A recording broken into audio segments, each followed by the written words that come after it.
Daily Brad Devotions. Today's reflection with Pastor Jeff Eliscopides. Brad Jeff, maganda umaga. Maricel, ating kapiling ngayon sa studio mismo, si Brad Jeff Oo Eliscopides. nga. Good morning, Ted. Wow, it's an honor to be here sharing the stage with our Miss PUP. Mix PUP. Naks Okay? naman. Of Very course. refreshing na nandito ka, Pastor Jeff. Oo nga, refresh na refresh. Mamaya kasi alas 10, meron tayong perfect mornings with ating Cheryl. Kaya Alright, dito sige. tayo. So, Brad, ito na. Sa oras na 7:48, anong ating magandang balita? Well, good morning po sa inyong lahat. Magandang umaga rin sa ating mga taga-subaybay sa radyo, sa TV, sa internet. May tanong lang po ako sa inyo as we end the week. Na-experience nyo na po ba yung, alam mo yung tahimik yung paligid, pero maingay yung isip mo? Natutulog ka na, patulog ka na, pero yung utak mo daming tumatakbo, di ba? What if hindi matuloy yung deal bukas? What if magkasakit? What if yung result ng medical test na kinuha mo, whatever, positive or kung ano man yun? Anxiety doesn't need an invitation actually pag tinignan nyo. Kusa ito pumapasok sa utak natin. At napansin nyo, habang lumiliit yung trust natin kay God, lumalaki yung worry. Kaya meron ako pong advice sa inyo sa unang Pedro 5:7. Ipagkatiwala ninyo sa Kanya ang inyong mga alalahanin sa buhay, sapagkat Siya ay nagmamalasakit sa inyo. You see, anxiety grows when we feel out of control. Pagka po feeling natin, okay, paano ba to? Ang dami kong concern. Okay, and you're trying to have control po sa mga bagay. Sabi ni Jesus sa Matthew 6, can any one of you by worrying add a single hour to your life? Ang ibig sabihin lang po na to, worrying is unproductive. Every time may anxiety tayo, worry feels like meron tayo na-accomplish, pero in reality, wala siyang na-accomplish. Ano? Madalas anxiety is our attempt to control the uncontrollable. Resulta nga ng mga test and all, decision ng ibang tao, opinion ng iba and all. Pero pangalawa po, trust shrinks pag nakalimutan natin who God is. Again, lagi ko po sinasabi ito for more than 5 years, our God is sovereign. Yung plano po niya na susunod, our God is in control. Kaya sabi rin ni Pedro, cast your anxiety because He cares. Yun po yung binasa natin kanina. Bakit ka pwede magtiwala sa Diyos? Because He cares. Yes, He's in control, but He loves you as well. And then lastly po, ito po yung gusto kong i-point out. Trust is actually a decision, not just based on emotion. Trust is not saying, okay lang ako. No, trust is saying, Lord, hindi ko control yung outcome, pero kilala ko ang karakter mo. You've been faithful in the past ng buhay ko. Alam kong faithful ka ngayon at faithful ka bukas. You see, wala po tayong problema sa future if we know who holds the future. Kaya po again, ang sabi ng trust, Lord, ikaw may control at mahal mo ko. Imagine a God who's in control pero hindi ka mahal. Now, imagine a God who loves you pero wala namang power. So, ganun po yun. A God who's in control and a God who loves you. You see, peace doesn't come from having control. It comes from surrendering control. Gusto ko lang po kayong i-end dito. Ano yung mga pilit mong kinokontrol ngayon? Meron ka bang pinapakain mo ba yung fear kaysa sa faith sa buhay mo? Nagpe-pray ka ba pagising mo sa umaga na, Lord, this day is your day, ikaw ang bahala sa akin. Unang Pedro 5:7, ipagkatiwala ninyo sa Kanya ang inyong mga alalahanin sa buhay, sapagkat Siya ay nagmamalasakit sa inyo. Lord, maraming salamat. Biyernes ngayon.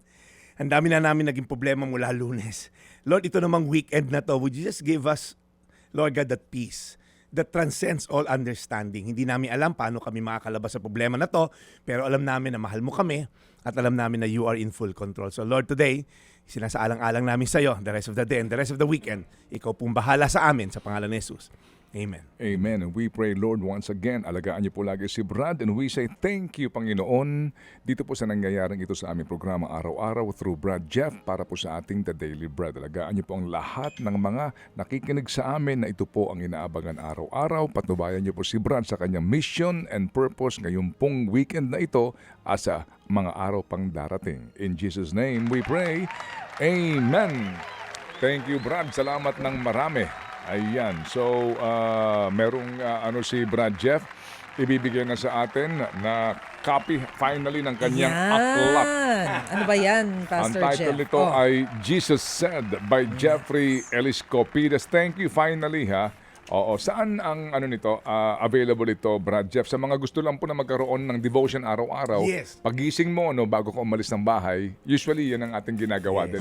Basa ka ng isa. Yes. Kaya, Brad, Ted, actually, yung aking 5 taong mahigit dito na pag-share ng devotion ko, ginawa ko lang libro naman.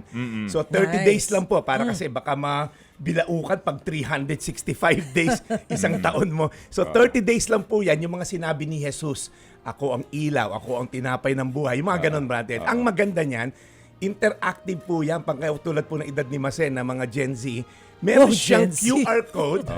Ang galing na to, Ate Mase. Pagkatapos mong mag-devotional ng written, may QR code. Pag in-scan mo, dadaling ka sa YouTube for another 5 minutes of a video to explain ano yung devotion mo Ay, for the that's day. nice. So, lalo mo, kumbaga, mananamnam ng husto. Exactly. Oo, yung nabasa mo. Kaya naman dito sa mga taxi driver na ating tagapakinig, Nako, yan. sa mga pangkaraniwang pong mga manggagawa, sa wikang Filipino po ito. Tagalog. Ayun. Ito ang pinaka-importante. Tsaka yung lengguwahe po dito, madaling maintindihan. Conversational Tagalog ang ginawa natin. Alright. Saan to available, Brad Jeff? Well, yun nga maganda, Brad Ted. Sa Lazada, Shopee, TikTok, i-type nyo lang po sa search button, Pastor Jeff. Makikita nyo na yan. Ganun lang po kasimple. Pastor Jeff lang po hanapin nyo sa search button ng mga online selling platform na Lazada, Shopee, and TikTok. Amen. Salamat na marami ha. Opo. Madali, Ang mura madaling niyan, Brad makuha. Ted. Okay. Napakamura niya. Isang kape lang. Mag-skip ka lang isang kape. Pasok yan. Tama. Sa mga panahong ito. Opo. Kasi yung iba, ang ganda ho ng mga postura kapag dala yung kape na mamahalin, di ba? Subukan niyo ito ho naman dalhin niyo. Yun naman. Para maiba ko. Galing ha? Galing mag-isip ha? Iba ka mag-isip, Eh, Brad. of course. Magkape pa ho kayo for the rest of the month nyo. Pero yung isang araw nyo, skip nyo. Isang kape lang. Para Tama, doon. tama. Ay, Oo nga. nakakapagkape nga ng marami para sa planner eh. Exactly. Di ba? O, so Okay. pwede. Sige, Yeah. thank you Brad. So, mamaya po siya ay kasama po ni Ma'am Cheryl Cosem at 10 o'clock in the morning. Meron ka bang bukas event? Weekend? Yes, Brad Ted, of course. Tuwing alas 4 po yan sa Anchor Church. Yan naman po yung simbahan na nililid ko. So, alas 4 ng hapon po sa online din po yan. Anchor Church PH na YouTube, Facebook, or Pastor Jeff din po na YouTube, Facebook. Maraming salamat, Ted, sa iyong Sige. suporta sa ating adikain na mapalaganap ang ebanghelyo sa buong mundo. Alright, thank you. Mga kapatid, brothers and sisters, saan ka pa? Dito na tayo sa Totoo. Dito na tayo sa True FM. Mga kapatid, mag-subscribe and follow po kayo sa social media accounts ng True Network PH. Yan po kami. Hanapin nyo lang True Network PH, Facebook, Instagram, YouTube, TikTok, and podcast. Mapa Apple or Spotify man yan, mahahanap nyo kami. Lahat ng mga napapanood at napapakinggan nyo po sa programa, nasa social media accounts namin yan. So, paano mga kapatid? See you sa social media!